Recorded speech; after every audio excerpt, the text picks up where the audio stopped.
Technology has caught up with it. Computer communication and miniaturization of scale is more suited to the concept. I mean, at no time in history has technology not been more adequate and more relevant to local action rather than grand action. And the transformation of human organization has moved away from large centralized hierarchies towards network societies, even in corporate business. So our task in giving substance to subsidiarity is really already cut out for us if we would look at what it takes to give substance to the concept of self-reliant local communities. What is the culture, the structure, the operational character? What are the characteristics of such communities in a Philippine island system? What criteria and performance standards measure their degree of self-reliance?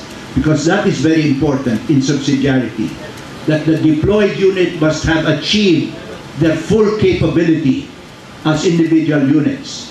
That is the power of subsidiarity. In other words, the assumption is the less dependent it is on the subsidium, the more powerful and effective the organization is.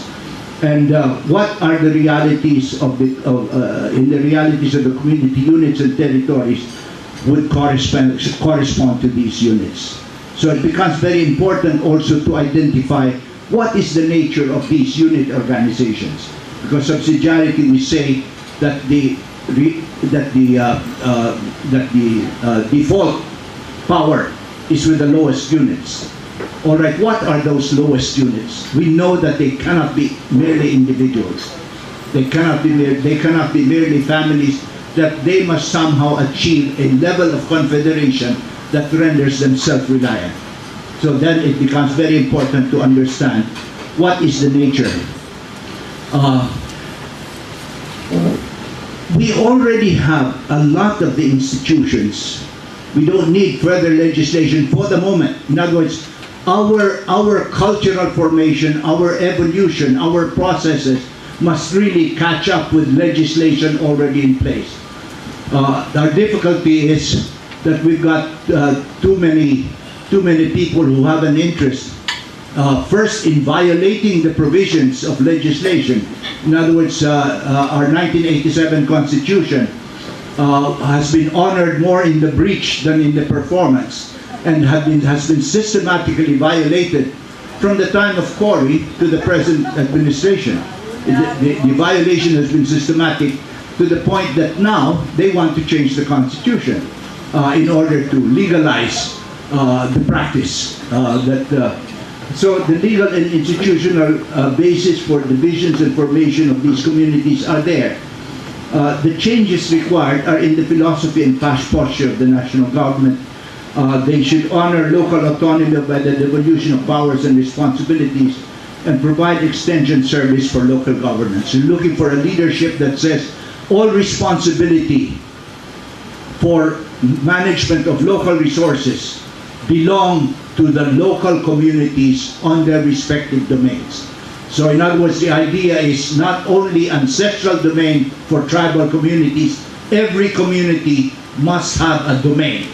And a domain means that the priority for the benefits of the use of those resources within their domain is primarily with the citizens of that domain, with the stakeholders of that domain. And that is the principle.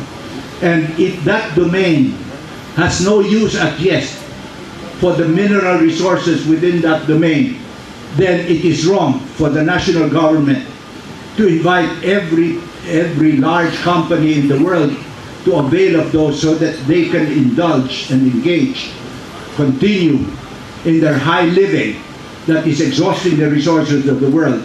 Because at the time when the stakeholders of a domain achieve the level of development where they can use their own resources, there will be no more resources to use.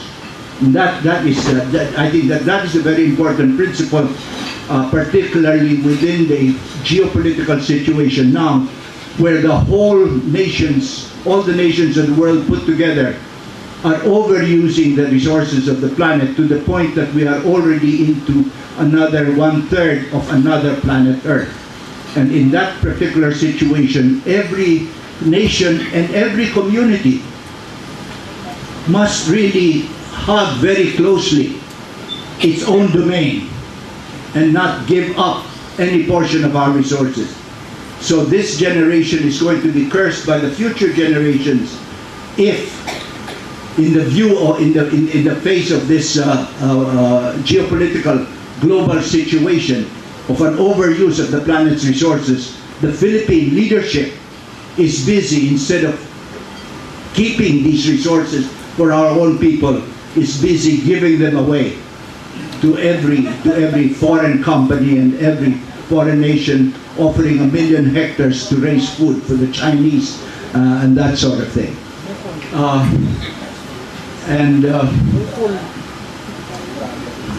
The other process that becomes important is the process of confederation, because that process already, in other words, first we have to look at the process of building up to its full capability the degree of self-reliance of every local community. That's very important.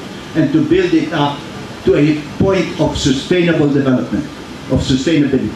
The second is, how do you negotiate with other communities in order to achieve larger degrees of in effect, to be able to raise your mutual. In other words, a term that is used by one of the original pioneers of the concept of subsidiarity, a fellow named Althusius in the 16th century, a German Puritan, by the way, a Puritan philosopher. The concept of symbiosis. I mean, he called the unit symbiotes, and the process of confederation, dealing with one another to form larger groupings, a process of achieving symbiosis. So we can achieve this federalization. I'm using the term, trying to get away from the discourse of the current political opportunism. No, I'm trying to take that away. But there is a process of federal confederation that is already possible